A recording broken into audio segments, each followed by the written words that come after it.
रवींद्र दत्तांची जीवनगाथा जाणून घेण्यासाठी आज या कार्यक्रमाचे आयोजन केले आहे. तुमच्या देश आणि तुमच्या देशबांधवांची सेवा हीच तुमची देवपूजा असे सांगणारे स्वामी विवेकानंद यांचा आज जन्मदिन. विश्वनाथ व भुवनेश्वरी देवी यांच्या दाम्पत्याच्या पोटी नरेनने जन्म घेतला.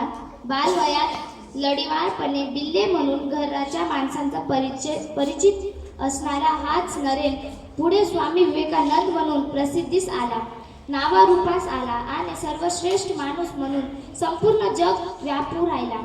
आपल्या असामान्य व अद्वितीय कर्तृत्वाने स्वतःचा ठसा उमटविला.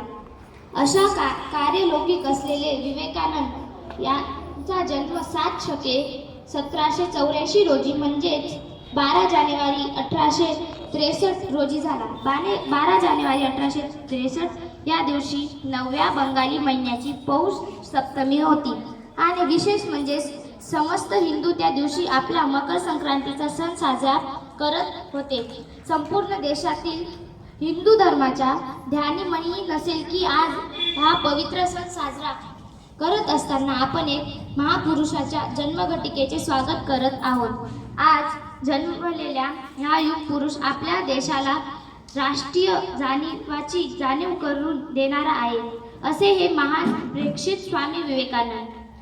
स्वामी विवेकानंद म्हणत, तुम्ही तुमच्या भाग्याचे निर्माते आहात. सर्व शक्ती आपल्यामध्ये विद्यमान आहे. स्वतःच्या प्रगतीसाठी इतरांवर अवलंबून न राहता स्वतः प्रयत्न करणे गरजेचे आहे. आज समाजाला आणि काळाला याच विचारांची आणि कृतीची गरज आहे. इतके बोलून मी माझे प्रास्ताविकेस पूर्णविराम देते. धन्यवाद.